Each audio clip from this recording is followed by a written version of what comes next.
मिल्खा सिंह, ये आपकी जिंदगी की आखिरी रेस साबित हो सकती है। दौड़ूंगा भी वैसे। Good evening to all of you. I just wish and pray that all of you are maintaining a good state of health and you keep on maintaining a good state of health all through and all of you remain safe along with your family. क्या exam postpone होगा? देखिए, ये question अब बहुत लोग पूछ रहे हैं। मैं आपको बता दूं कि एग्जाम पोस्टपोन होगा या नहीं होगा ये कोई नहीं बता सकता है और कंफर्मिटी के साथ तो कोई नहीं बता सकता है। मगर अगर आप एक्सपीरियंसेस के ऊपर बात करें तो लास्ट ईयर में भी इस टाइम पे कोरोना के केसेस बढ़ने लगे थे और एग्जाम पोस्टपोन हुआ था। तो अगर मैं उसी को पैरामीटर लेके चलूं, क्योंकि जो सेकंड वेव अब देख रहे हैं हम लोग, ये फर्स्ट वेव से भी ज्यादा सीवियर है as per the rate of infections which are coming up in the cities. So अगर हम पिछले एक्सपीरियंस को लेके चले तो आई थिंक एग्जाम पोस्टपोन होना चाहिए, मगर होगा क्या ये आखिरी मोमेंट तक ही पता चल पाएगा, बिकॉज इस पर काफ़ी सारी चीज़ें डिपेंड करती हैं कि हो सकता है अचानक से वेव सबसाइड हो जाए। अभी एग्जाम होने में ऑलमोस्ट 70 डेज बचे हैं, 2 महीने से भी थोड़ा ऊपर टाइम है, तो एग्जाम हो सकता है कि पोस्टपोन ना भी हो। हालांकि चांसेस ज़्यादा मुझे लगते हैं कि एग्जाम पोस्टपोन होना चाहिए, कम से कम 1 या 2 महीने। अब मैं बता दूं आपको, एग्जाम पोस्टपोन होने या ना होने से आपकी प्रिपरेशन पे फर्क नहीं पड़ना चाहिए, बिकॉज अगर एग्जाम पोस्टपोन भी होता है 1 या 2 महीने बाद, जब भी एग्जाम होगा स्थिति यही रहेगी, आपकी प्रॉब्लम्स भी वही रहेगी और कंसर्न भी वही रहेंगे। तो why not to take the situation now, take the situation head on and let's face the situation. Why are you just praying to get the exam postpone? उससे कोई खास फर्क पड़ने वाला भी नहीं है। आप एग्जाम की तैयारी ऐसी कीजिए जैसे एग्जाम सही टाइम पर ही होने वाला है। पोस्टपोन होने के चांसेस भी हैं और ये मैं इसलिए बोल रहा हूँ कि पिछले साल के एक्सपीरियंसेस को देखते हुए, मगर ऐसा इस बार भी हो इसकी कोई गारंटी नहीं है, कोई गारंटी नहीं दे सकता। आप ये मान के चलिए एग्जाम टाइम पर ही होगा, पोस्टपोन हुआ तो बोनस हो सकता है आपके लिए।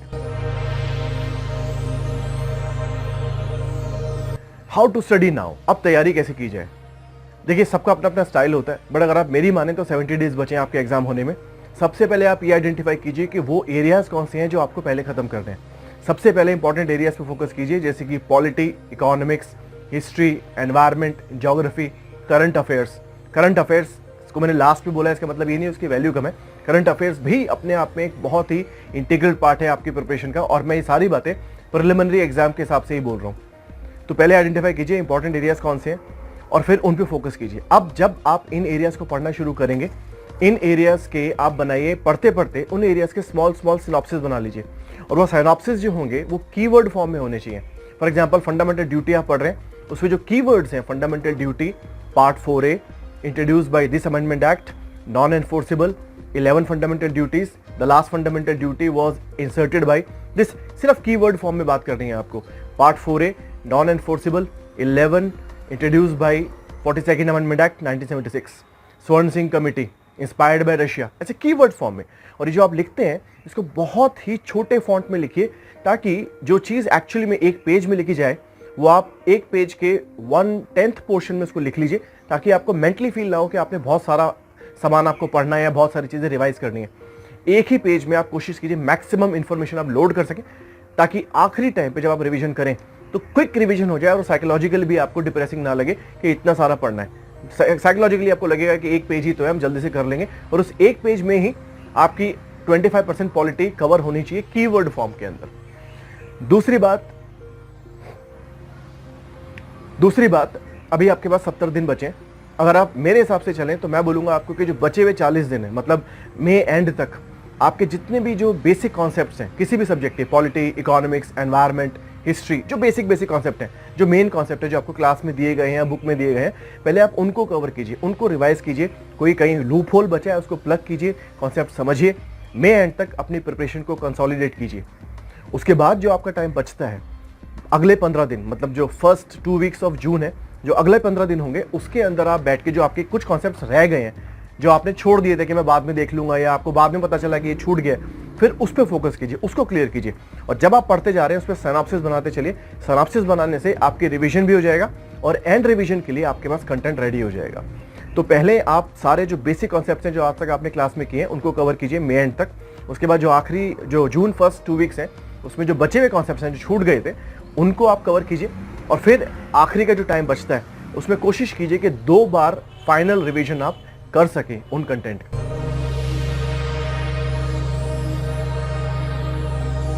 Role of test series. देखिए ये क्वेश्चन बहुत लोगों के दिमाग में आता है कि कितने टेस्ट करने हैं, कितनी टेस्ट सीरीज करनी है, किसकी टेस्ट सीरीज करनी है। मैं आपको बता दूं, इस समय टेस्ट सीरीज से ज्यादा इंपॉर्टेंट है आपका रिवीजन, आपका कंसोलिडेशन।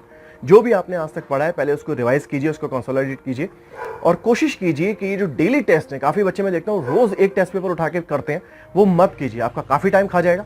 और अगर आप उसमें स्कोर नहीं कर, क्योंकि कंटेंट तो आपने भी तैयार किया ही नहीं है, स्कोर नहीं होगा। अगर स्कोर नहीं होता है तो आप डिमोरलाइज हो जाएंगे। हाँ, टेस्ट सीरीज करनी चाहिए मेरे हिसाब से, मगर कोशिश कीजिए 1 या 2 टेस्ट आप करें पूरे हफ्ते के अंदर, वो भी अपने आप को प्रैक्टिस में रखने के लिए, इससे ज्यादा कुछ भी नहीं। इन्फॉर्मेशन आपको नोट से मिल जाएगी और जो पहले आपने टेस्ट किए हैं वो बहुत है। हाँ, प्रीवियस ईयर क्वेश्चन अगर आपको वक्त मिलता है तो वो जरूर करके जाइए, क्योंकि प्रीवियस ईयर क्वेश्चन आपको एग्जाम के लिए ओरिएंट करके रखेगा। क्योंकि यूपीएससी कैसे क्वेश्चन पूछेगा ये सिर्फ यूपीएससी ही बता सकता है।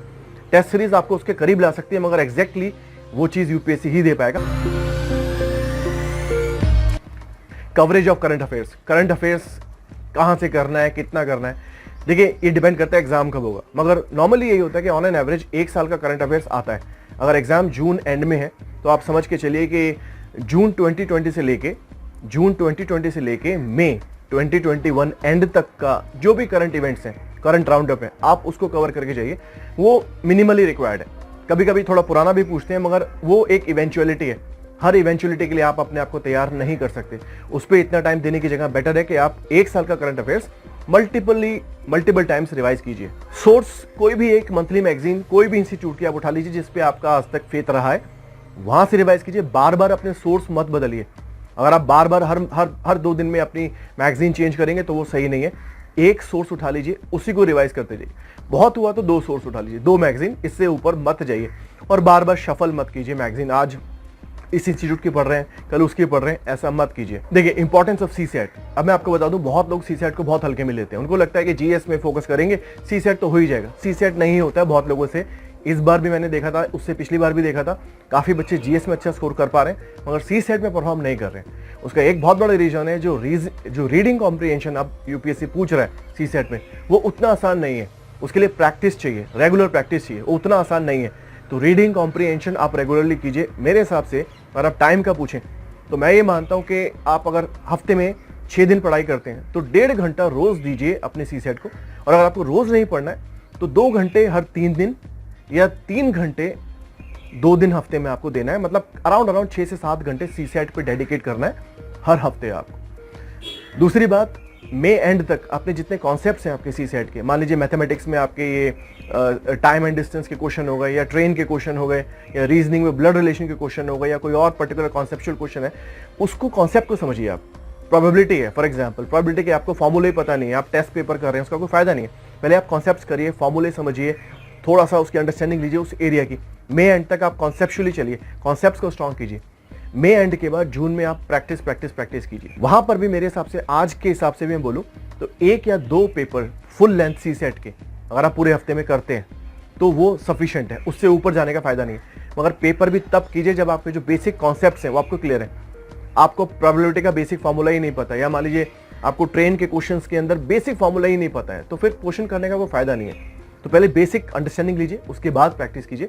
1 या 2 पेपर हर हफ्ते कीजिए।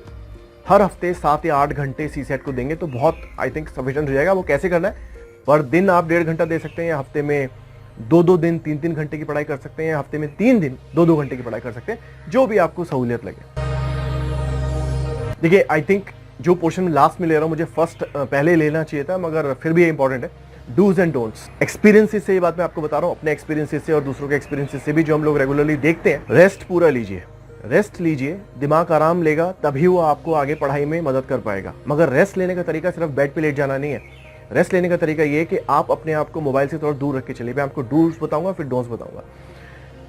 कोशिश कीजिए 8 घंटे आप रोज पढ़ाई कर पाए, 8 hours every day and 6 days a week की स्टडी कीजिए। एक दिन अपने लिए रखिए, रिजनरेट करने के लिए रखिए, रेस्ट कीजिए, माइंड ऑफ कर लीजिए, वरना ब्रेन ज्यादा भी आप मुझे एजिटेट करेंगे, वो आपको साथ नहीं देगा। 6 दिन की पढ़ाई कीजिए, हर हफ्ते 8 घंटे के आसपास पढ़ाई कीजिए, ±1 भी हो सकता है। अपना दिन आप शुरू कीजिए एक्सरसाइज से, मोबाइल फोन से नहीं। दिन शुरू कीजिए मोबाइल फोन से नहीं, अपनी एक्सरसाइज कीजिए। Start your day with exercise, stretching या कार्डियो, स्किपिंग कर सकते हो, कुछ जंपिंग कर सकते हो एक जगह पर खड़े होकर, या स्ट्रेचिंग कर सकते हैं। आधा घंटा अपना दिन शुरू ही इससे कीजिए और कोई काम मत कीजिए, बेड से उठिए और आधा घंटा ये एक्सरसाइजेस कीजिए, आपको चार्ज कर देगा। एक मल्टीविटामिन रोज लीजिए एग्जाम तक, मल्टीविटामिन कोई भी ले लीजिए, सुपराडीन ले लीजिए या कोबर्ट, कोई भी मल्टीविटामिन आपको बहुत ज़रूरी है इस समय, अगर आपको अपने बॉडी फंक्शन को सही रखना है। Stay happy, stay optimistic. खुश रहने से आपकी जो एब्जॉर्प्शन है वो बढ़ेगी, और ये सोचो कि जो होगा अच्छा ही होगा। अभी ऑप्शन तो हमारे पास है, हम अच्छा भी सोच सकते हैं, बुरा भी सोच सकते हैं। क्या मैं फेल होऊंगा, क्या मैं पास होऊंगा? आप पास होने पे फोकस कीजिए। मैं पास होऊंगा क्योंकि मैं पढ़ाई कर रहा हूं, मैं अपना काम कर रहा हूं, इसके ऊपर मैं कुछ कर भी नहीं सकता।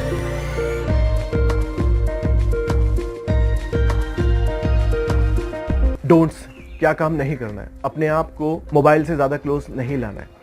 हर 3 घंटे के बाद एक ब्रेक लीजिए और तभी मोबाइल को छूइए, उससे पहले मोबाइल हाथ में मत उड़ाओ। बिकॉज ये सुनने में बड़ी हल्की बात लग रही हो कि मोबाइल की इसमें कहाँ से इन्वॉल्वमेंट आ गई है।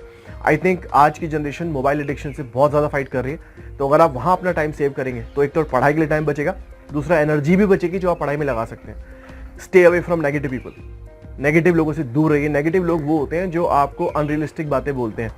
You have to study for 20 hours a day, उसके बिना नहीं होगा। बहुत लोग बैठते हैं, इतनों का सिलेक्शन नहीं होता है, तूने तो अभी तैयारी शुरू करी, तेरा सिलेक्शन होना मुश्किल है, इतने बड़े बड़े बॉन्ड फेल हो जाते हैं तो तेरा कैसे हो सकता है। ये नेगेटिव लोग होते हैं, वो जान के करते हैं नहीं करते हैं, but try to maintain a gap with them. वैसे भी सोशल डिस्टेंसिंग तो आज की डेट में अच्छा ही है। और एक रिक्वेस्ट मैं आपसे करूंगा, कोरोना की बातें ज्यादा मत कीजिए, कोरोना इशू को लेके ज्यादा बातें मत कीजिए, बिकॉज इससे आपके माइंड में एंजाइटी क्रिएट होगी, आप डिवेट होंगे, उससे कोई फायदा होने वाला नहीं है। Good luck to all of you.